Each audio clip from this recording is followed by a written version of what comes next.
Mari kita buka kembali buku tuntunan kebaktian kita pada halaman 35. Kita bacakan Ardana Dhammadesana bersama-sama. Kepada pemimpin puja bakti, kami persilakan.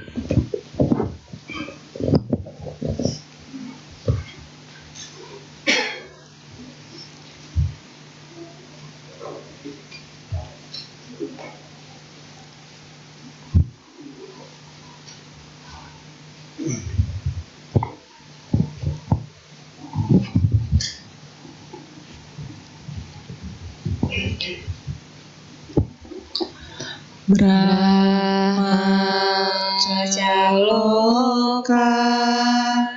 Dipati Sampati Katanjalia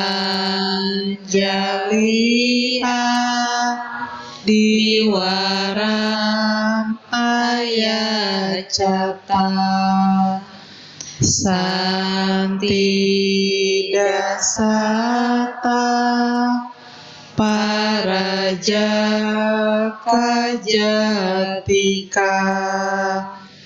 Desetu Damang Anukapi Mampajam.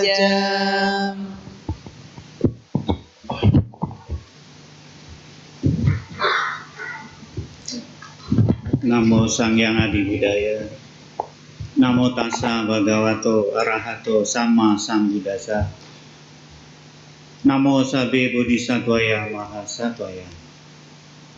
Puja Rahe Pujayanto Budaya Dia Sawako Papanca Samantikate Tinasoka Paridawe. Mereka yang menghormati Buddha dan siswa-siswanya yang telah terbebas dari noda, maka dia akan terbebas dari kesedihan dan ratap tangis.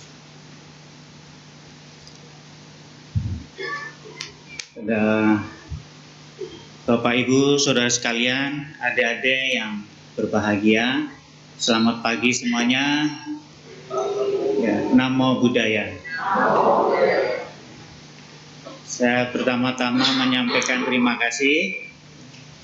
Terima kasih terutama pada Bapak Sarwan, ya, karena beliau ini tidak pernah berhenti, selalu menghubungi saya. Sudah 5 tahun ini saya tidak pernah tampil di sini mengisi kebaktian di Wihara Fluid Dharma Sukha. Ya, berkat beliau saya hadir pada hari ini. Ya, jadi Pak Sarwan ini tidak pernah bosan, ya. Sering komunikasi, sering menghubungi. Tapi karena berbagai alasan, terutama kemarin karena corona, saya tidak bisa hadir. Dan hari ini jodoh saya untuk bisa mengisi kebaktian di Wihara Fluid Dharma Sukha. Dan tentu untuk saya ini adalah berkah karena bisa berjumpa dengan Bapak Ibu Saudara sekalian. Dan topik yang saya pilih, ya, untuk pada kebaktian hari ini yaitu bicara tentang pujian pada Triratna. Memang ini topik khusus saya pilih karena kaitannya dengan promosi lagu, ya, yang judulnya juga sama. Judulnya Pujian pada Triratna. Tadi saya pikir itu lagu mau dinyanyikan. Ternyata yang dilakukan lagu yang lain yang memang indah, yang judulnya sungguh indah. Dan saya terima kasih sekali untuk adik-adik tadi, anak kecil. Oh ya, ya, ini tadi saya mendengar di ruangan sana suaranya sangat bagus, ya, luar biasa. Tepuk tangan boleh, ya. Ya, ini untuk kehormatan untuk saya. Terutama saya sejak libur panjang tidak bikin lagu, itu ada kerinduan, ya, anak-anak kita bisa menyanyikan lagu-lagu Buddhis, karena anak-anak ini memang tidak sangat dekat dengan nyanyian-nyanyian, ya. Jadi kalau kita kekurangan perbendaharaan lagu, ya anak-anak kita nyanyinya lagu lain gitu. Ini salah kita juga, salah saya, ya. Eh, dan teristimewa karena yang nyanyi ini anak laki-laki. Di Buddhis kita ini nyanyi penyanyi yang laki-laki itu susah. Kebanyakan yang jago nyanyi, yang suaranya bagus itu wanita. Setiap saya mengadakan lomba dulu ya, itu pesertanya rata-rata perempuan. Jadi mencari penyanyi laki-laki agak susah ya. Ini berkah untuk Wihara Fluid Dharma Sukha, hadir penyanyi laki-laki yang luar biasa ya. Masih kecil, suaranya bagus, mudah-mudahan nanti gede lebih bagus lagi. Ya, setelah libur panjang, saya seringkali berjumpa umat ya. Kita kalau keliling Indonesia, ke Lampung, ke Medan, terakhir ke Papua, pertanyaannya selalu ke saya itu, Bante ya ada lagu baru nggak gitu. Saya libur ketemu beberapa penyanyi dan pencipta lagu juga sama. Waktu Jokli ketemu saya ditanya, Bante, kok nggak bikin lagu? Saya pensiun. Pencipta lagu kok pensiun? Memang ada masa di mana kita ingin mengisi batin ini dengan dharma, karena lagu ini dicipta untuk anak-anak waktu itu. Tapi di sisi lain saya sendiri juga butuh diisi. Makanya waktu itu saya sempat ada waktu khusus berlatih meditasi vipassana. Karena memang itu sebetulnya yang saya cari, menjadi bhikkhu itu supaya banyak berlatih dan bisa vipassana. Tetapi anehnya, setelah saya serius meditasi, tahun 2005, 2007 sengaja saya ke Myanmar, belajar cukup lama di sana dan saya bahagia. Terus ikut meditasi juga, ikut Ajahn Brahm di Australia, di Perth, ikut retreat Plumfield di Prancis. Tapi setiap pulang ke Indonesia tidak ada yang tanya ke saya, Bante tolong ajari meditasi. Selalu yang ditanya, Bante lagunya mana? Jadi image pencipta lagu ini melekat dan kayaknya nggak boleh lari gitu. Akhirnya ya ketika ada waktu, ada momen, ya setelah perjalanan spiritual saya ke berbagai tempat, ketemu guru, ketemu orang-orang baik. Ya, selama corona ini akhirnya saya memproduksi lagu dan sudah keluar satu album ya. Albumnya Pujian pada Triratna yang nanti akan dinyanyikan ya sama penyanyi. Kalau nggak salah nih mamanya yang tadi nyanyi ya. Ya, mudah-mudahan nanti Bapak Ibu cocok lagunya ya. Jadi Bapak Ibu Saudara sekalian, saya sengaja bicara tentang pujian pada Triratna karena menurut saya ini sikap hormat ya, semangat menghormati, memiliki batin yang bisa memuji ini jangan sampai hilang, apalagi kepada Triratna. Saya lama, mungkin 10 tahun yang lalu pernah membaca buku Digha Nikaya. Itu ada satu sutta, itu di sutta ke-19 ya, itu namanya Mahagowinda Sutta itu. Mahagowinda Sutta. Itu saya baca lagi. Isinya itu tentang pujian oleh Dewa Saka yang disampaikan kepada para dewa di surga Tawatimsa. Pujian itu diberikan untuk Triratna, terutama untuk Buddha. Jadi cerita ini itu disampaikan, diulang oleh seorang dewa juga namanya Gandharva Pancasika. Gandharva Pancasika. Gandharva Pancasika ini sangat tersentuh ketika beliau melihat langsung, menyaksikan langsung rupanya para dewa di surga Tawatimsa, di surga 33 dewa yang dipimpin oleh Dewa Saka, itu mereka itu dengan gembira ya mengungkapkan, mengekspresikan pujian untuk Triratna, betapa mereka bersyukur, beruntung yang selama menjadi dewa ini bisa menjumpai yang mengenal Buddha Dhamma. Jadi cerita ini sangat menarik dan itu sangat berkesan untuk saya. Jadi inilah yang ingin saya sampaikan ya. Apa itu pujian, Bapak Ibu? Pujian itu adalah ya satu ekspresi, satu ungkapan kegembiraan yang disampaikan oleh seseorang, yang disampaikan karena rasa hormat. Jadi ekspresi ungkapan kegembiraan, kebahagiaan yang disampaikan dengan rasa hormat. Memang umumnya pujian itu bentuknya adalah ungkapan kata-kata yang indah, kata-kata kebenaran, ekspresi kebajikan. Ya. Tapi pujian itu yang datang dari rasa hormat itu bisa juga bentuknya lain. Bentuknya adalah satu komitmen untuk mempraktikkan ajaran. Jadi kata-kata ungkapan yang baik itu kemudian dilanjutkan dengan praktek nyata di dalam kehidupan sehari-hari ya. Nah, siapa saja yang menyampaikan pujian-pujian ini, Bapak Ibu? Saya pikir waktu itu yang sering melakukan pujian itu ya manusia ya.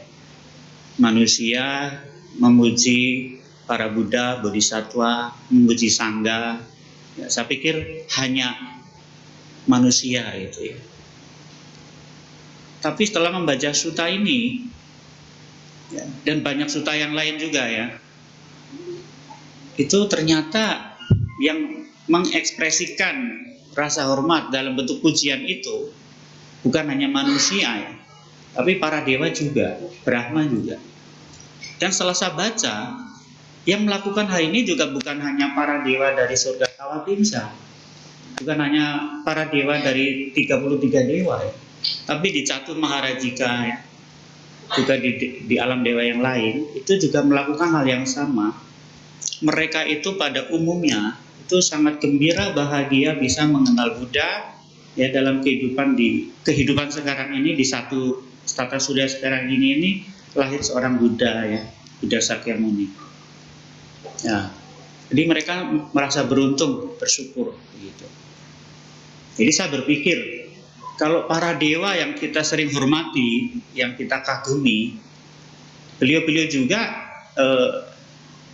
mengekspresikan, melakukan pujian gitu. Seharusnya kita manusia juga lebih dari itu ya.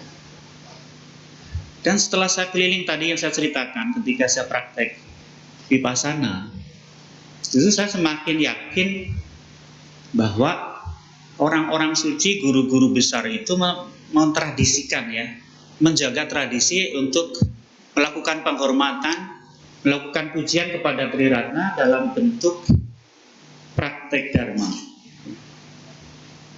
Kalau di dalam tradisi Mahayana itu mereka di dalam membaca sutra atau gatha ya, mereka itu betul-betul mempraktekkan apa yang disebut mindful yang saya pelajari di Theravada ya. Kenapa saya mengatakan mereka mempraktekkan mindful, sati, eling, ya sepenuh hati itu? Karena ketika para bante dari praktisi Mahayana ini,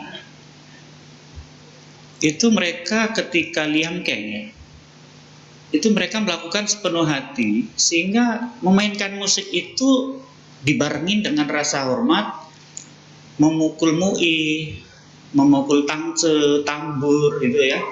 Itu yang saya lihat itu sepenuh hati. Dilakukan dengan rasa hormat ya, tidak, maaf kata ya, tidak cengengesan gitu. Kok saya bisa mengatakan begitu? Itu pengalaman saya ketika saya ikut retreat di Taiwan, di Wushu School ya, di Kaohsiung itu. 1 bulan di sana. Jadi saya di situ betul-betul menjadi kayak tersadarkan gitu ya. Ternyata di Mahayana juga ada praktek mindful gitu. Walaupun tidak diceritakan bahwa itu adalah sati gitu. Itu bukan mindful gitu. Tapi prakteknya begitu. Sehingga ketika mereka membaca liangkeng, itu musiknya itu tidak berbenturan ya. Jadi ketika kita bacakan, kita dengerin itu malah memperkuat keyakinan kita supaya khusyuk gitu. Apalagi ketika saya di Klamvili, itu biku-biku Mahayana di sana itu memang aliran Zen ya, yang tidak jauh dari meditasi juga. Mereka lebih mindful lagi ketika membunyikan lonceng itu, gong itu dengan penuh rasa hormat. Jadi suara lonceng itu mereka menganggap mempersepsikan, memberi nama itu sebagai suara Buddha. Ya, gong itu adalah suara Buddha. Oleh karena ini gong adalah perwakilan dari permata yang kalau dibunyikan, diundang berbunyi itu melahirkan suara yang tenang, maka setiap biku ketika mendengar suara lonceng itu harus tenang, nggak boleh ada yang berisik. Mereka menjelaskan begitu bagus ya. Misalnya ini ada lonceng mereka pegang begini. Di beberapa gong loncengnya tradisi Mahayana maupun Vajrayana yang saya temukan di Bhutan maupun di Nepal, itu di gongnya itu ada suara, ada tulisan Om Mani Padme Hum. Ya, Om Mani Padme Hum kalau nggak salah artinya permata di atas teratai. Jadi Buddha adalah permata, Dharma adalah permata, Sangha adalah permata. Biasanya gongnya tuh ada bantalannya yang didesain seperti teratai. Nanti kalau nggak ada teratai dipegang begini. Kalau di Klamvili itu dipegang begini. Jadi ini artinya ada permata di atas teratai. Nah, ketika permata di atas teratai ini, ya, yaitu Buddha Dhamma Sangha ada di sini, ya, dia undang hadir. Jadi ketika diundang dia bahasanya bukan dipukul ya. Jadi gongnya bukan dipukul biar bunyi, bukan, tapi diundang supaya berbunyi. Jadi dibunyikan, ya, dengan penuh mindful, dengan kasih, tidak dengan emosi gitu. Nah, ini datang dari rasa hormat sebagai pujiannya begitu. Jadi kalau ini sudah keluar suara, itu semua biku, upasaka, upasika yang ada di wihara nggak boleh ada yang bicara. Itu artinya mempersilahkan Buddha hadir, ya, suara Buddha. Jadi itu maksudnya. Jadi maka tidak heran kalau di sana itu ketika mendengar suara lonceng, suara gong, semua tenang gitu ya. Perhatian, pikiran, suara, telinga kita itu menyatu dengan suara itu, gitu. Itu didengerin dengan rasa hormat, dengan kasih gitu. Jadi kita tidak menganggap itu ya sekedar suara gong gitu, enggak seperti itu. Tapi itu sebagai suara Buddha yang menenangkan. Seperti itu. Kita harus respect itu. Itu pengalaman saya melihat rasa hormat atau penghormatan atau pujian yang diekspresikan dalam sikap, bahkan di dalam upacara, di dalam sembahyang. Jadi di dalam upacara, di dalam sembahyang itu ada praktek penghormatan. Ya. Jadi itu luar biasa. Nah, apa yang saya baca di dalam Mahabodhi Sutta itu, Dewa Saka yang diceritakan oleh Gandhapa Pancasika itu melakukan pujian, ya, dan itu dideklarasikan di depan para dewa yang lain ya, di alam surga Tawatimsa. Beliau mengatakan Dewa Saka ini, ya, dia merasa beruntung di dunia ini menemukan guru yang tidak bisa ditemukan di tempat lain. Seorang guru yang Buddha Sakyamuni itu. Mengapa beliau memuji? Pertama, Buddha mengajar Dhamma. Alasan pertama, dasarnya karena untuk kesejahteraan banyak makhluk. Yang kedua, dasarnya untuk kebahagiaan banyak makhluk. Yang ketiga, atas dasar cinta kasih kepada dunia, ya. Dan yang keempat, atas dasar untuk kebahagiaan dan kesejahteraan para dewa dan manusia. Itu yang mendasari Buddha mengajarkan Dhamma. Inilah yang dipuji oleh Dewa Saka. Yang ini nggak ada didapati pada guru-guru lain. Yang menurut Suta ini Dewa Saka seperti itu. Jadi Dewa Saka ini memahami betul, mengerti betul kualitas daripada Buddha Sakyamuni.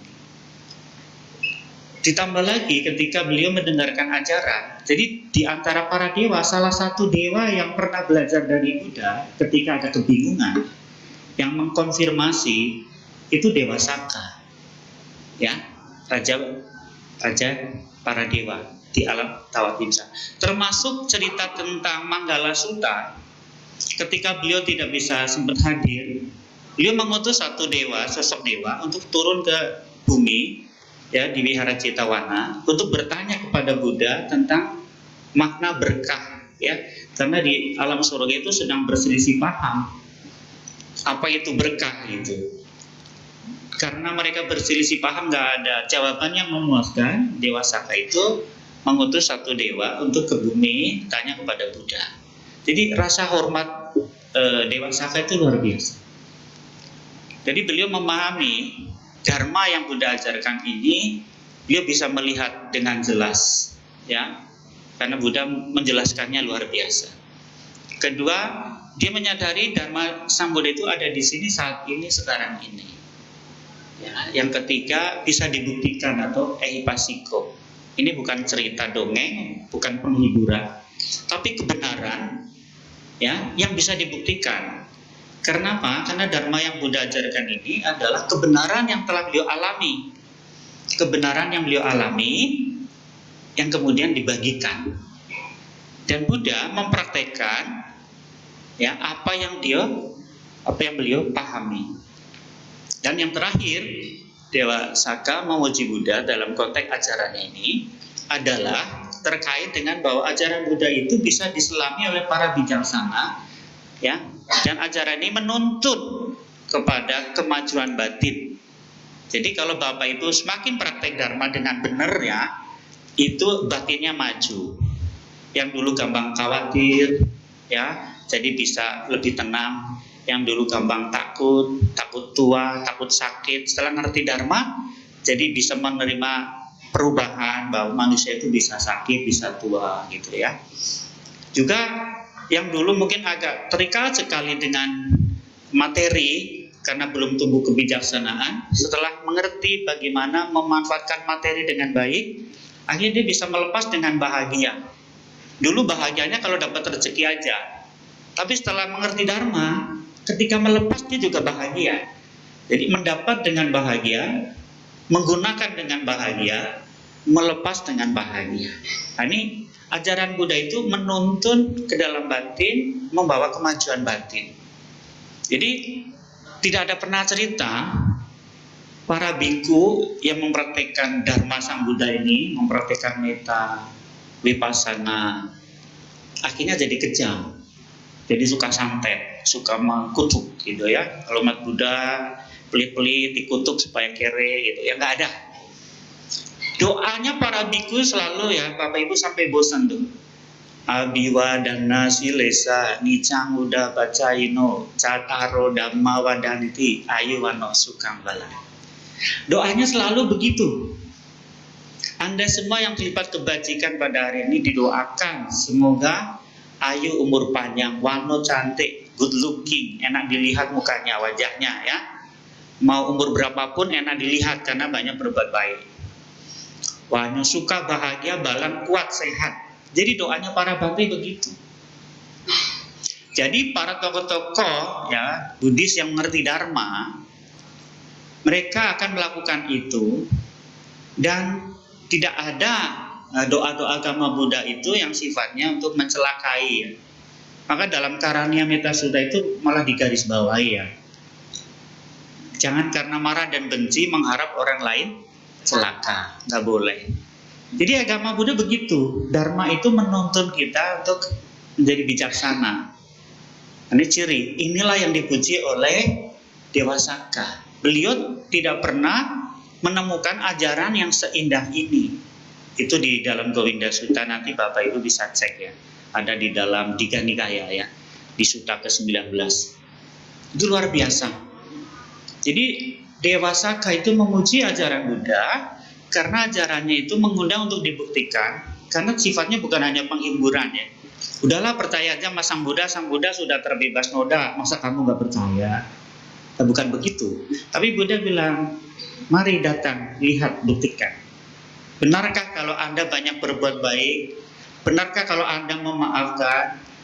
Benarkah kalau Anda rajin? Nasib Anda berubah. Buktiin gitu ya. Nah, yang dibuktikan itu yang bagus-bagus Bapak Ibu ya. Jangan yang jelek-jelek. Karena ajaran Buddha kan 3 itu ya intinya ya. Banyak berbuat baik, tidak berbuat jahat, mensucikan pikiran. Nah, orang suka keliru. Yang dibuktikan keliru. Banyak berbuat jahat, jarang berbuat baik. Jadi yang dibuktikan apa? Gak boleh membunuh, yang dipraktikkan membunuh. Gak boleh bohong, yang dipraktikin bohong. Ya? Bapak Ibu suka tanpa sadar ngajarin anak-anak bohong. Nanti kalau ada itu tetangga cari saya, bilang ya mama gak ada. Begitu tetangga datang, tok tok tok. Cari siapa Bapak? Cari mama kamu ada? Kata mama nggak ada. Kenapa kita nasibnya kok berubahnya nggak bagus? Karena yang dipraktikkan keliru. Ya, Anda diajarkan pandai-pandai memanage keuangan penghasilan. Anda sudah bekerja keras, sudah rajin, dapat rezeki. Pekerjaannya bagus. Diajarkan memanage keuangan dengan baik. Ya. 50% itu disimpan, ya, dipakai untuk menambah usaha, modal. 50% lagi dibagi-bagi tuh. Ada yang ditabung untuk kebutuhan hari-hari. Ada yang dipakai untuk jaga-jaga kalau ada sakit. Ada lagi yang dipakai untuk dana. Tapi seringkali kalau Anda tidak praktek agama Buddha, penghasilannya sebulan 15 juta, ya 15 juta habis. Ditabung nggak ada, didanain nggak ada. Semua dipakai buat beli HP. Ya, ngutang-ngutang dibelain. Ya. Untuk makan-makan, sosialita. Nah, itulah mengapa nasib Anda menjadi tidak bagus, karena tidak bisa memanage keuangan dengan baik. Nah, jadi Bapak Ibu, ajaran Buddha itu ehipasiko, tapi prakteknya yang baik-baik, yang benar. Itu yang membuat Dewa Saka tertarik dan beliau melakukan pujian. Dan beliau betul-betul sebagai dewa yang berlindung kepada Buddha. Ya.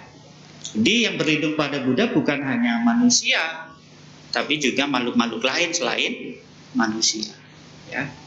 Nah, jadi praktek kebajikan atau praktek pujian ini juga tidak melulu dalam bentuk ya ungkapan-ungkapan yang indah, kata-kata yang indah. Ya, tapi juga dalam bentuk praktek-praktek kebajikan yang lain. Jadi Bapak Ibu hari ini membaca parita ya. Kalau membaca paritanya dengan khusyuk, dengan hikmat, ya, itu Bapak Ibu sudah melakukan pujian pada Triratna. Maka dari awal Anda datang ke sini itu diniatin bahwa Anda hari ini datang itu karena didorong rasa hormat gitu ya. Anda melakukan pujian. Jadi bukan karena terpaksa. Ada beberapa anak sekolah kewiharaan yang Anda terpaksa. Kenapa? Untuk tanda tangan. Ya nggak apa-apa sih awalnya ya. Karena kalau nggak datang nanti nilai agamanya nanti 6. Tapi kalau datang nggak datang kan nilainya 9 ya kan? Ya nggak apa-apa. Tapi nanti dari sana setiap orang yang datang ke wihara itu, yang walaupun berangkatnya awalnya karena sesuatu yang lain, karena ingin nilai, tapi setelah mendapat manfaat dari pergi ke wihara, ya, dia datang karena kesadaran. Awalnya terpaksa, terbiasa. Sudah terbiasa mendapat manfaat, datang dengan sadar, sepenuh hati. Ada satu kisah, ada di dalam Dhammapada, kalau nggak salah itu di cerita 178 ya. Itu seorang saudagar kaya yang bernama Anathapindika ya. Mungkin Bapak Ibu sudah tidak asing dengan nama ini. Anatapindika ini kan berlindung pada Triratna. Beliau sangat respect sekali kepada Buddha. Bahkan pertama kali beliau ketemu Buddha, beliau ingin mendukung Buddha dengan menyumbangkan tanah untuk dibangun wihara. Beliau berlindung pada Buddha Dhammasangga, membangun wihara. Dan bukan hanya itu, beliau juga tiap hari berdana. Bukan hanya itu, setelah dia jadi pengikut Buddha, berlindung pada Buddha, mendukung Buddha, kemudian punya anak. Anaknya ada 4, 3 perempuan, 1 laki-laki. Yang 3 semua jadi pengikut Buddha. Karena Anatapindika sudah merasakan manfaat ikut Buddha, menjadi pengikut Buddha. Dia nggak mau anaknya ini ikut agama lain di saat itu ya. Kan ada agama-agama lain ya, agama Brahma ya. Dan agama pertapa-pertapa lain di zaman Buddha banyak aliran juga ya. Akhirnya beliau memperhatikan ke anak yang keempat, laki-laki namanya Kala namanya. Ya, beliau itu agak sedih karena yang 3 perempuan semuanya sudah mencapai kesucian. Nomor 1 Sotapanya, nomor 2 Sotapanya, nomor 3 Anagami. Ini yang nomor 4 nggak pernah ke wihara. Bahkan ketika Buddha berkunjung ke tempat Anatapindika, Kala ini menghindar. Ya. Nah, Anatapindika memahami psikologi anaknya nih, yang paling kecil nih, yang laki-laki nih. Ini anak ini masih senang duniawi, ya, masih mengejar harta, belum mau mengejar dharma belum, karena dharma dianggap bukan harta gitu. Dilihat, dia ini anak, bagaimana supaya selain ngejar harta dunia juga mau mencari harta dharma gitu. Maka dipahami psikologinya, nggak dimarah-marah, dibujuk, ya, dipanggil, ya, misalnya. Kalau bahasa Manado ya sinyo gitu ya, nyo sini nyo, nah ada apa Pak? Gitu. Coba lain kali nanti ke wihara Jetawana ya. Kalau mau pergi ke sana pergi aja, nanti Papa kasih 1 miliar. Ya, ini kan Anatapindika kan orang kaya. Ini karena anak ini kepengen harta, bukan kepengen yang lain-lain. Oke Pak, nah, pergi pertama dapat uang. Sinyo, nanti pergi lagi ya, tolong tulis ya 1 kalimat aja ajaran Buddha yang Buddha ajarkan, kamu ingat ya, nanti sampaikan lagi ke Papa gitu. Oke, siap Papa. Ya, pergi lagi ke wihara suatu hari, dia ingat terus. Tetapi Bapak Ibu, ketika beliau Kala ini mendengar ajaran Buddha, setelah diingat ya, takut lupa, semakin diingat semakin paham. Akhirnya nggak mau pulang, akhirnya bermalam. Setiap Sang Buddha ngajar Dhamma, ini Kala langsung dengerin terus dengan sepenuh hati.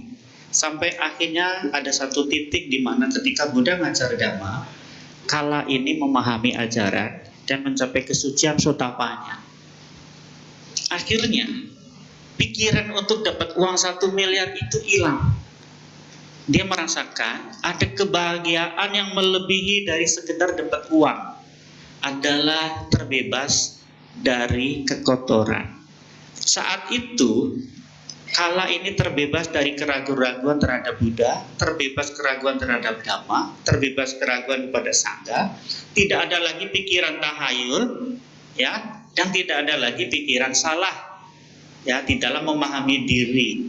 Ini 3 noda hilang. Beliau mencapai sotapanya. Akhirnya beliau merasa bahagia sekali. Ternyata bahagia itu nggak harus punya uang 1 miliar ya, gitu ya. Jadi ada satu pencerahan. Ternyata ketika keraguan-raguan kita hilang, kita tidak lagi takut ini, tidak takut itu. Jadi bahagia sekali. Maka ketika pulang paginya, Sang Buddha Pindapata diiringin para bante. Nah, Kala ini mengikuti belakangnya. Ya, dia berpikir, aduh nanti jangan-jangan Papa bilang ke Sang Buddha itu Kala mau ke wihara gara-gara mau uang 1 miliar itu. aduh malu saya nih, gitu ya. Tapi rupanya Buddha tidak melakukan itu.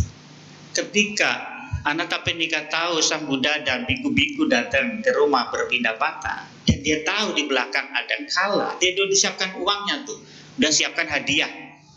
Tapi Sang Buddha memberitahu, ya, Kala sekarang bukan Kala yang dulu. Kala sekarang, ya, sudah menjadi sotapanya. Dia datang ke wihara, dia mendengarkan dhamma bukan untuk uang. Sekarang dia sudah terbebas dari noda, ya. Dan betul memang setelah uang disiapkan, ya, Kala ini tidak lagi mau menerima uang hadiah apa-apa karena beliau ke wihara, beliau dengerin ceramah bukan karena uang, tapi semata-mata, ya karena untuk harta dharma itu. Jadi Bapak Ibu, Anda bisa meniru Anathapindika, ya. Sebagai orang kaya yang sukses, sayang istri, sayang anak, dan sudah tahu agama Buddha itu yang terbaik, itu yang diberikan ke anaknya. Dan pahami ini psikologi anaknya masing-masing. Bapak Ibu harus mengenali anaknya, ya. Seringkali orang tua nggak kenalin anaknya, namanya lupa, karakternya kayak apa nggak tahu. Soalnya yang ngasuh pembantunya sama tetangganya, ya. Jadi jangan salahin nanti kalau Bapak Ibu punya anak nggak pernah dipanggil papa, nggak dipanggil mama, yang dipanggil mbak, suster, gitu ya. Jadi Anda boleh minta tolong pembantu, tapi pengasuhan tetap orang tua nomor satu. Apalagi urusan agama. Jangan anaknya yang ngajarin agamanya pembantunya. Aku lihat di YouTube itu, ya, ada pembantu deket banget dengan anak majikan deket sekali sama pembantu. Pembantu untuk ngajarinnya yang bagus-bagus, ya.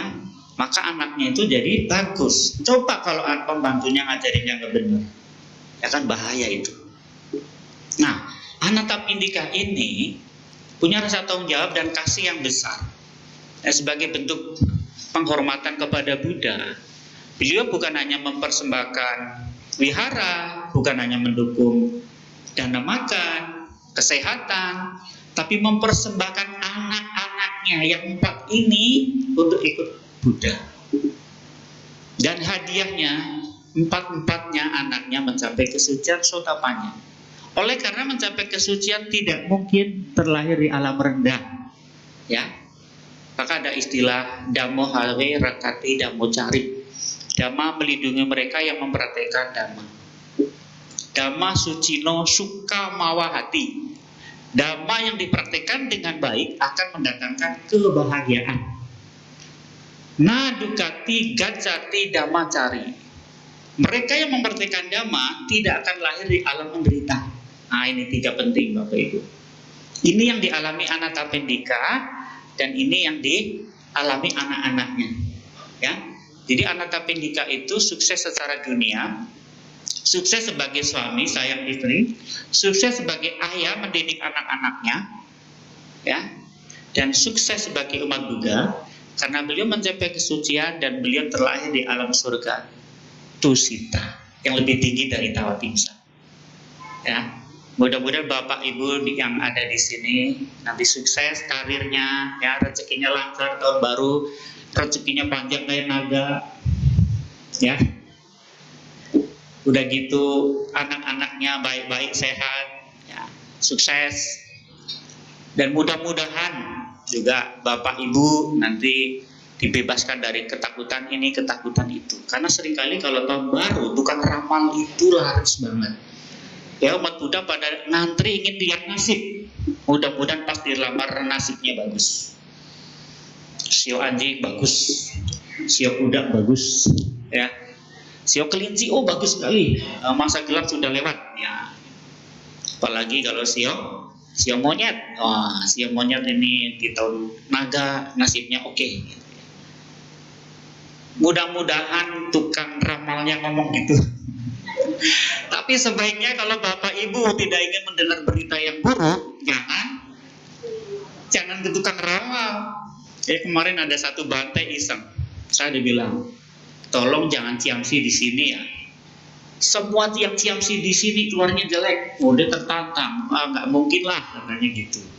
Betul begitu kocok-kocok, itu keluar apa namanya, siopo ya, yang merah-merah itu. Selalu begini 3 kali.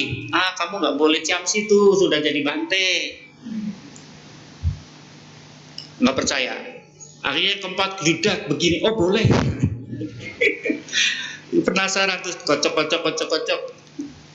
Ambil 3 kali, jelek terus. Nomor 10, Anda baca nomor 10 apa bunyinya itu?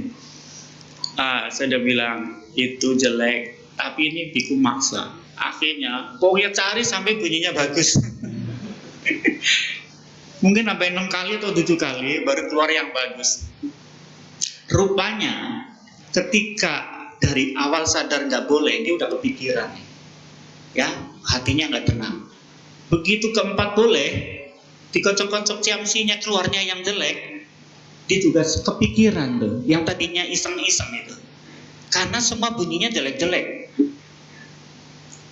Baru pikirannya agak terhibur setelah keluar yang ciamsi ke-7. Itu yang diingat terus. Nah, jadi Bapak Ibu, kalau tidak ingin menciptakan masalah dalam diri Anda, jangan pergi ciamsi, jangan pergi tukang ramal. Sebab kemungkinannya cuma 2. Kalau ramalannya jelek ya bagus. Nah, umumnya orang kalau diramal jelek kepikiran terus, ya, kepikiran terus. Nah, jadi umat Buddha kita ini harus, kalau bisa ya, kita harus tumbuh kebijaksanaan, bertanggung jawab terhadap nasib kita, nggak usah percaya tukang ramal, ya. Mau dilamar bagus, kalau bapak ibu nggak kerja ya nggak ada duit. Diramal bagus, kalau boros duitnya habis, ya. Diramal bagus, tapi kalau nggak sayang anak, nggak sayang istri, ya nanti ada masalah, ribut gitu. Nah, kalau terpaksa bapak ibu mau pergi tukang ramal, pergi ciamsi, pastikan Anda siap dengan kemungkinan-kemungkinan yang akan terjadi. Kalau bapak ibu nggak siap dengan hasil ramalan, tidak siap dengan hasil ciamsi, sebaiknya hindari.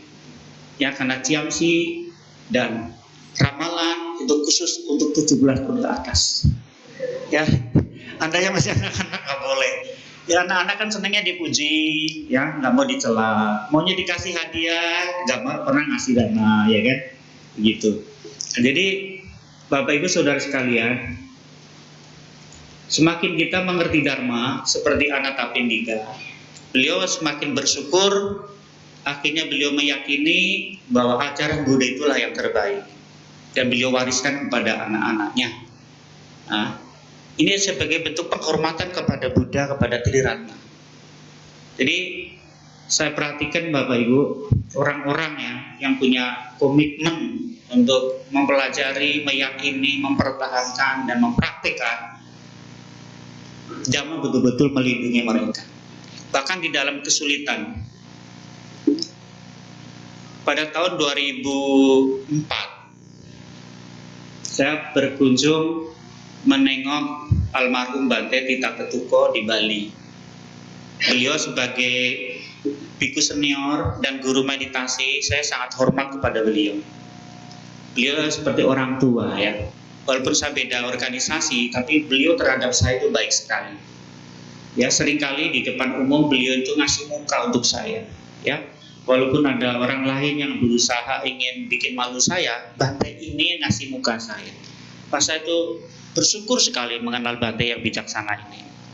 Suatu hari Bante oleh karena kecapean, kelelahan membimbing meditasi, yang kurang istirahat, beliau singkat cerita sakit stroke.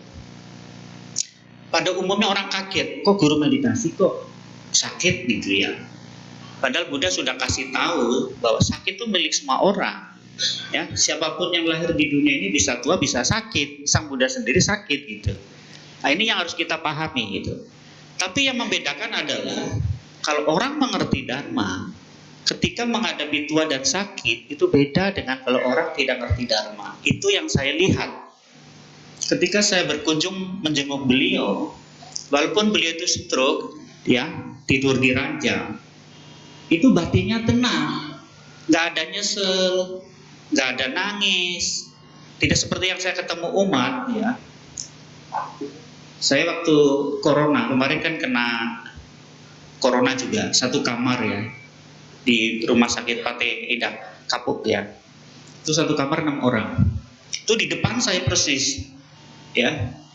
Itu pokoknya ekspresinya penuh penderitaan, tersiksa sekali, teriak-teriak, sebentar-bentar panggil B. Sedangkan suster bertaruh nyawa, 3 suster ngurusin 3 kamar, satu kamar 6 orang, bayangin. Dia merasa jadi orang baik. Kenapa saya jadi orang baik harus sakit? Kenapa saya harus corona? Kurang apa saya? Ini ini komplain terus gitu. Nah, beda yang saya lihat dari Bante Tita Ketuko, beliau tidak pernah mengeluh, nggak pernah nyalain siapa-siapa. Beliau tahu betul bahwa jadi manusia bisa sakit. Dan beliau menjaga perasaannya, menjaga pikirannya untuk tetap tenang menerima. Bahkan beliau menganjurkan kita biku-biku muda, selagi ada waktu, selagi sehat, pergilah meditasi. Pergilah meditasi. Melayani umat itu gak ada habisnya. Kamu melayani juga harus dengan hati yang bahagia. Ya, meditasi itu. Akhirnya saya tahun 2005 pergi meditasi berkat Bante Tita Ketuko, beliau ngasih nasihat. Ini yang memberi nasihat praktisi yang sudah melewati masa sulit, yang beliau bisa menerima duka itu dengan tenang, dengan bijaksana. Saya langsung berangkat, ya. Begitu tahun 2005 ada kesempatan saya pergi, dan memang alam semesta memberkati Bapak Ibu ya. Itu yang ngurus, tiba-tiba ada yang ngurus paspor, ada yang beli tiket, semua dilancarkan. Sampai di sana tuh kayak pulang ke rumah gitu. Tempat meditasi saya di Tambia, saya ada punya Yekta Meditation Center itu, kayak pulang ke rumah gitu, diterima oleh saya, diterima oleh Bante-Bante di sana, luar biasa gitu. Jadi saya merasa bersyukur. Nah, jadi dengan melihat ini, mengalami ini semua, saya semakin yakin bahwa Dharma akan menjadi pelindung kita, penolong kita, dan pujian kita kepada Triratna itu kita bisa ekspresikan lewat praktek-praktek Dharma yang membantu kita, menolong kita. Jadi Bapak Ibu, ya, saya percaya kalau kita menekunin, mempraktekkan, kita tambah bijaksana, Anda tidak akan banyak ketakutan dalam hidup, tidak akan banyak khawatir ya. Ya. Bahkan saya ketemu ibu-ibu yang dulu takut kalau disumpahin gitu. Biasa kalau orang berantem kan keluar kata-kata nggak bagus ya. Saya sumpahin nanti tabrak bajai gitu. Biasa ketakutan itu. Tapi saya bilang ke ibu itu, gak usah takut, ya. Nasib kita yang menentukan. Kita nggak disumpahin, kalau mati juga mati. Banyak orang mati karena nggak disumpahin. Banyak orang tabrak bajai nggak disumpahin. Gitu. Nah, sejak itu ibu ini percaya ajaran Buddha itu melindungi. Kalau orang yang nyumpahin kita penuh kebencian, ya, itu ibarat menebur debu melawan arah angin. Balik. Jadi ibu nggak usah takut disumpahin orang yang penuh kebencian, yang iri hidupnya, nggak pernah lihat orang senang. Ya, kebajikan itu kan melindungi kita. Ya. Apalagi kita sering banyak mendoakan orang. Nah, jadi Bapak Ibu Saudara sekalian, percaya kalau Bapak Ibu ada di dalam Dhamma, Dhamma melindungi kita ya. Di Dhammo Hawe Rakati Dhammo Cari. Dhamma melindungi kita yang mempraktikkan Dhamma. Termasuk Bapak Ibu kalau punya penghormatan kepada Triratna, ya bisa ungkapkan lewat kata-kata, lewat pujian tulisan, lewat praktek, lewat dana, lewat sila ya. Saya terinspirasi untuk terus bertahan jadi biku, walaupun berapa kali pernah kepengen lepas jubah ya. Ya ini saya jujur aja, pikiran kita ini kan tidak kekal ya. Kalau kondisi bagus, aman, ya kita bahagia. Kalau kondisi sulit, banyak celaan, banyak kesulitan gini gitu, pikirannya berubah begitu ya, manusia gitu ya. Tapi setelah saya baca buku-buku yang bagus dari Pak Bante yang dipersembahkan rasa hormat ya, bukunya Ajahn Brahm ya, itu bagus-bagus, ceritanya ringan-ringan tapi menginspirasi. Itu buku Cacing dan Kotorannya, itu isinya cerita-cerita inspiratif. Saya sendiri juga belajar meditasi sama beliau, yaitu saya menolong diri sendiri dengan mendekati orang baik dan membaca buku-buku yang bagus gitu ya. Nah, itu buku yang ditulis dengan rasa hormat, dipersembahkan ya dengan rasa hormat, itu akan bisa menyentuh banyak orang, bermanfaat. Lagi bukunya Mingyu Rinpoche. Ada 2 buku dari beliau saya baca, itu luar biasa. Saya jarang membaca buku dari Bante yang Vajrayana, tapi isinya meditasi. Saya ada kesulitan mempelajari Vajrayana karena ceritanya jarang yang meditasi dan praktek hari-hari gitu. Tapi begitu membaca bukunya Mingyu Rinpoche yang beliau tulis itu bagus sekali ya. Anda boleh wajib baca nanti. Ya, ketik aja itu ya. Nanti cari itu. Itu bukunya bagus sekali. Buku Dhamma, juga bukunya Ajahn Mahaboa. Ajahn Man yang di biografi itu ditulis bagus sekali. Itu juga menginspirasi. Juga buku-buku Ajahn Chah ya. Buku-buku Ajahn Chah itu buku yang dipersembahkan dengan rasa hormat, diekspresikan ya dengan baik. Itu akan menginspirasi, bisa menyentuh banyak orang. Bapak Ibu boleh menulis buku yang bagus. Ya. Dari sekian juta orang mungkin ya, misalnya kalau di Indonesia ini ada 300 juta. Mungkin ada 10.000 orang bisa tersentuh oleh tulisan saudara. Ya. Itu sudah luar biasa. Ya. Ini Bante Sada juga awalnya mau libur, pensiun bikin lagu, tapi setiap ketemu guru-guru sekolah minggu di sekolah selalu tanya, "Tapi lagu barunya mana?" Akan begitu. Ya. Walaupun lagu saya itu lagunya simpel-simpel, sederhana. Lagu saya itu paling gampang diingat ya, kayak tadi Sungguh Indah. Ada Sujudku, ya itu gara-gara lagu saya banyak orang nangis itu. Mungkin Bapak Ibu sering nyanyi ya kalau anaknya merit ya. Terimalah sujudku, oh ayah ibuku. Itu lagu saya ya. Tapi saya menyanyi ketika lagi mencipta saja, setelahnya nggak nyanyi lagi. Yang nyanyi silakan pengantin. Ya, dan lagu-lagu yang lain, anak yang baik. Gara-gara lagu anak yang baik itu ada orang datang ke saya mau bangun wihara, bangun pagoda, ya.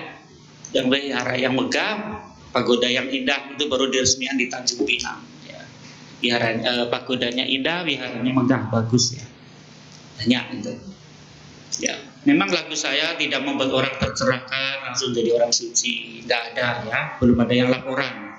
Kebanyakan lagu saya itu untuk anak-anak, setidaknya orang tuanya terima kasih, ya, gitu. Jadi jangan salah, saya bikin lagu ini bukan untuk para Bante yang ingin mencapai arahat, ya. Tapi ini untuk anak-anak yang sebagai pintu Dharma. Lewat lagu ini supaya anak-anak kenal Dharma yang sederhana begitu. Ya. Jadi kalau ada Bante menyanyikan lagu saya bukan salah saya, karena dari awal ini niat saya hanya untuk anak-anak gitu ya, untuk umat Buddha. Daripada umat Buddhanya nyanyi lagu dangdut ya, syairnya nggak jelas ya. Lagunya apa itu? Lagu dangdutnya lagunya apa?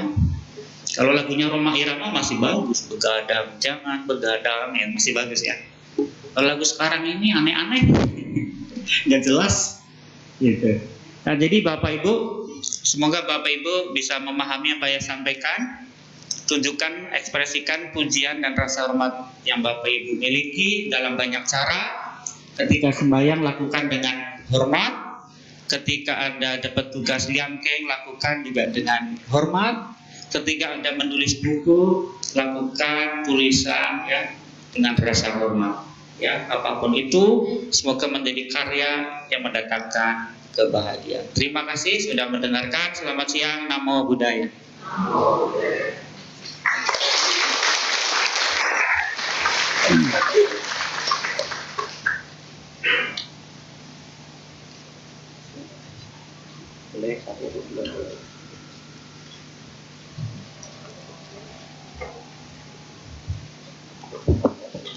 Demikianlah Dhamma Desana yang disampaikan oleh Yang Mulia Bante Sadanyana Mahatera. Bante membuka kesempatan untuk sesi tanya jawab, tapi hanya dibatasi hanya 1 atau 2 pertanyaan saja. Jadi sambil menunggu pertanyaan yang masuk, mari kita menyanyikan lagu Pujian pada Triratna yang dipersembahkan oleh personil vokal grup LP Dhamma Suka. Kita nyanyikan bersama-sama, liriknya ada di slide. Terima kasih.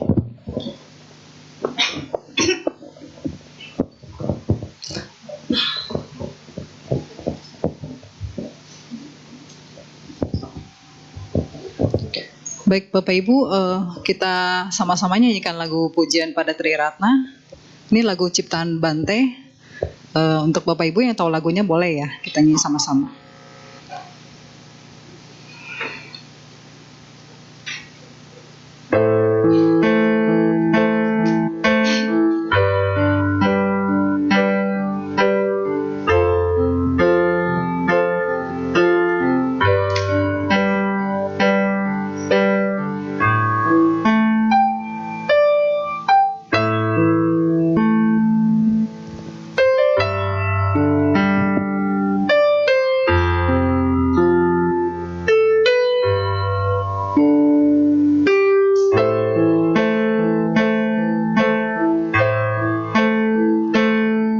Pujiku untukmu Buddha, pujiku untukmu Dhamma,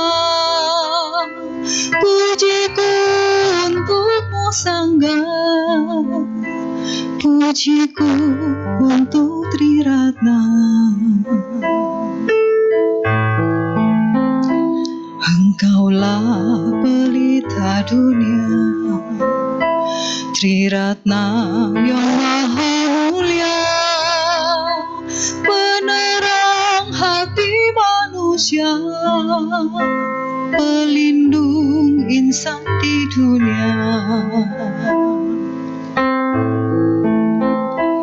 Buddhang saranang gacchami, Dhammang saranang gacchami, Sanghang saranang gacchami.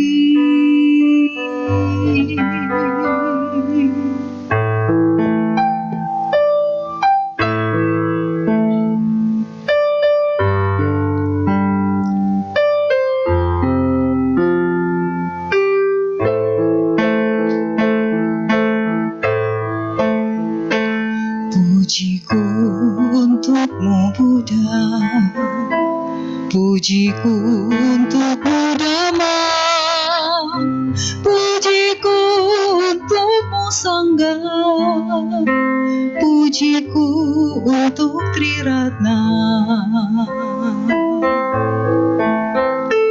Engkaulah pelita dunia, Tri Ratna yang maha mulia, penerang hati manusia, pelindung insan di dunia.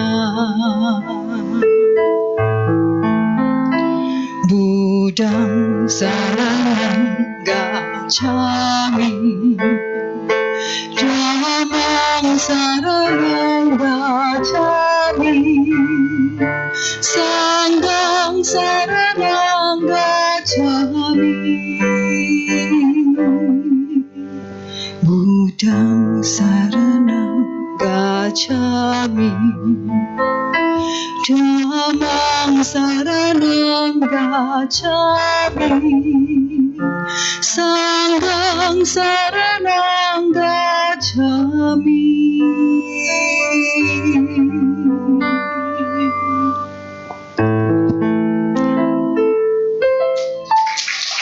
Terima kasih.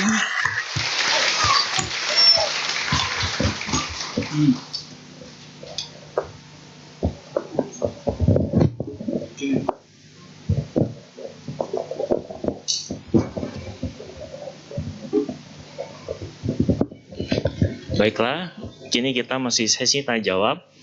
Jadi karena hanya 2 pertanyaan saja, kami persilakan dulu untuk pertanyaan secara langsung 1, karena ini sudah ada pertanyaan 1 di kertas. Apakah ada Bapak Ibu yang ingin bertanya secara langsung? Angkat tangan saja. Kami persilakan.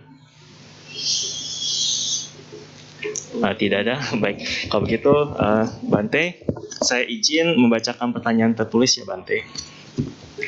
Namo Buddhaya Bante, saya sedang berasa dalam fase mencari tahu perasaan saya sendiri atas suatu hal. Adakah saran mengenai tindakan yang dapat saya lakukan untuk membantu saya dalam memahami perasaan bingung tersebut? Anumodana Bante. Oke. Terima kasih pertanyaannya.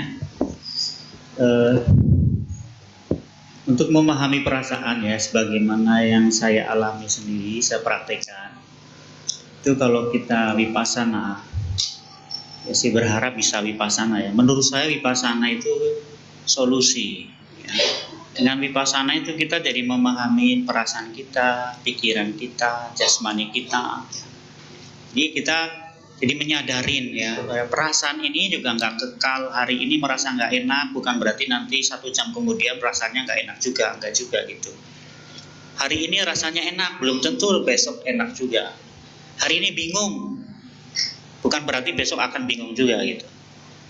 Tetapi dengan menyadarin sifat dari perasaan yang tidak kekal, pikiran yang tidak kekal, kita jadi tahu kita hidup saat ini itu. Jadi yang dimaksud hidup saat ini adalah sadar dengan kondisi yang sekarang kita alami, terkait dengan fisik kita, dengan perasaan kita, dengan pikiran kita, itu hari itu seperti apa. Semakin dilatih, Anda akan semakin tahu bahwa ada, kalau tadi itu kan kita sering kayak diperbudak perasaan kita ya, dipermainkan perasaan. Ya. Jadi kita sekarang berkuasa terhadap perasaan kita, berkuasa terhadap jasmani dan pikiran kita. Ya. Maka kalau dalam bahasa meditasi seringkali kita tuh dikatakan pikirannya itu seperti tukang sulap ya.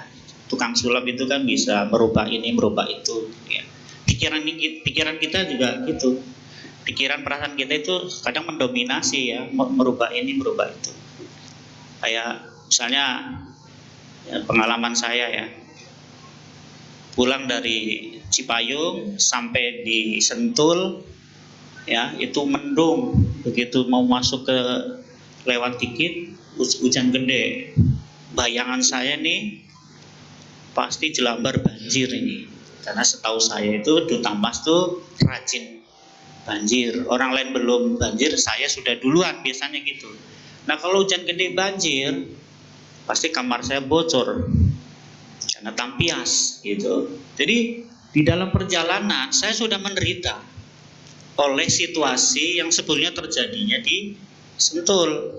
Begitu lewat Taman Mini cerah, sampai Cawang cerah, sampai Jelambar aman-aman saja. Tapi saya sudah menderita oleh perasaan saya, oleh pikiran saya gitu. Itulah kita hidup ini sering dipermainkan perasaan sendiri tapi tidak tahu, karena nggak dilatih.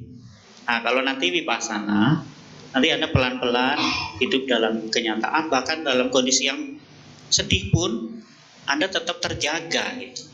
Sang Buddha tetap tenang, tetap damai, bukan berarti gak sakit ya. Beliau kan terakhir sakit kan. Seperti yang terjadi sama Bante Tita Ketuko itu.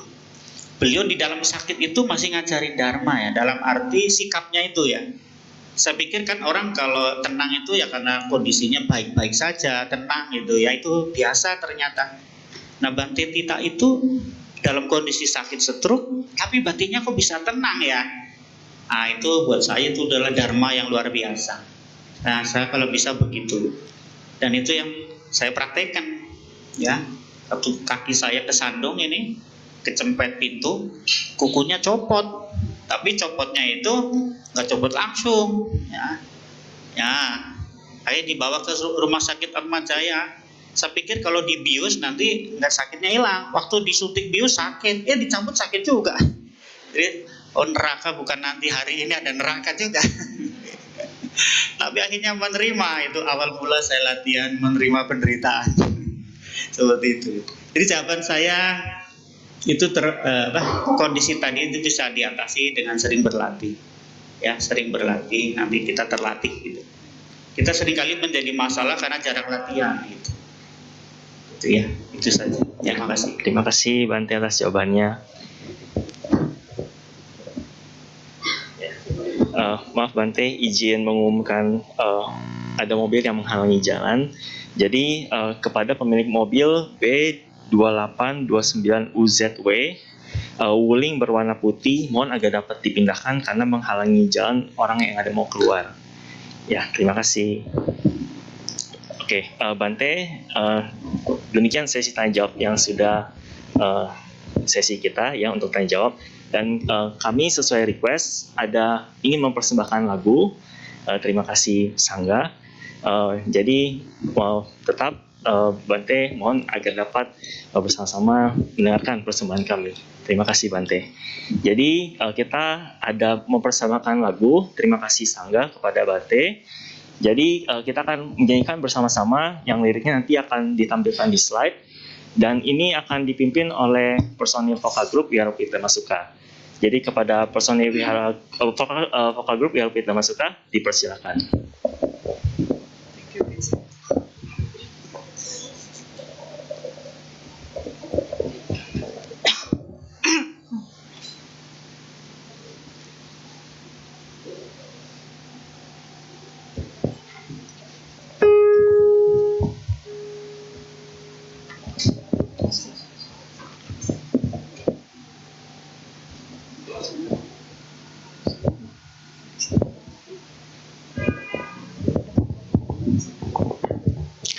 Baik Bapak Ibu, kita persembahkan sebuah lagu ciptaan Bante juga, spesial untuk Bante ya.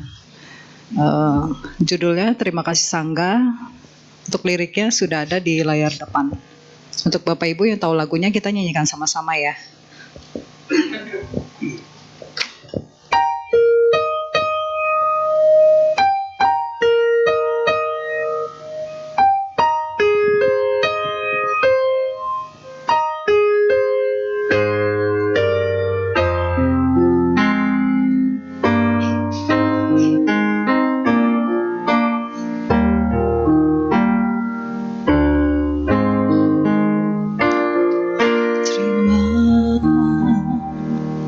Kasih untukmu Sangga atas semua kasihmu Sangga,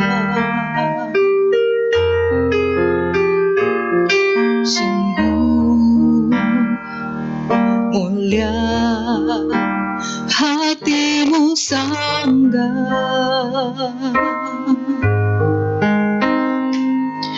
mantap setia jalankan damai.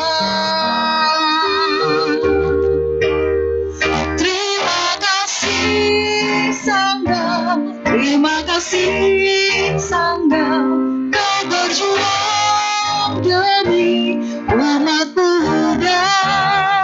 Ku berjanji untuk mendukungmu Sangga, kau teladan bagi kita semua.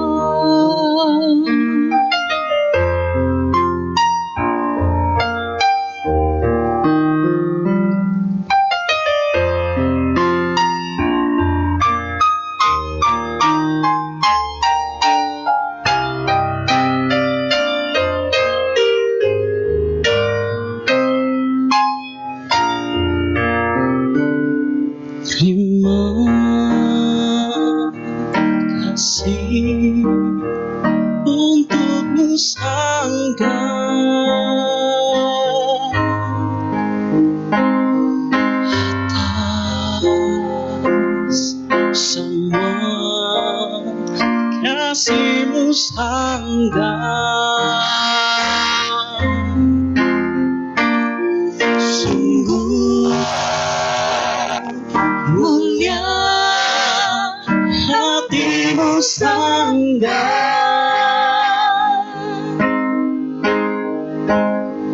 mantap setia jalankan damai. Terima kasih Sangga, terima kasih Sangga, kau berjuang demi umat Buddha. Ku berjanji untuk mendukungmu Sangga, kau teladan bagi kita semua. Terima kasih Sangga, terima kasih Sangga, kau berjuang demi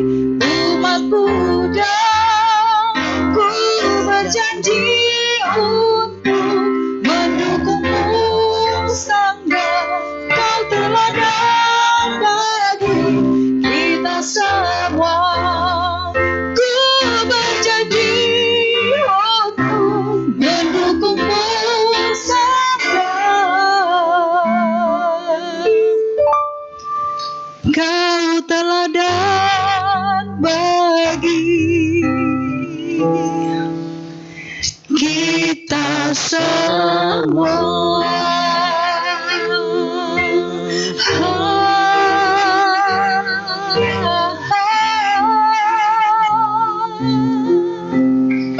Terima kasih.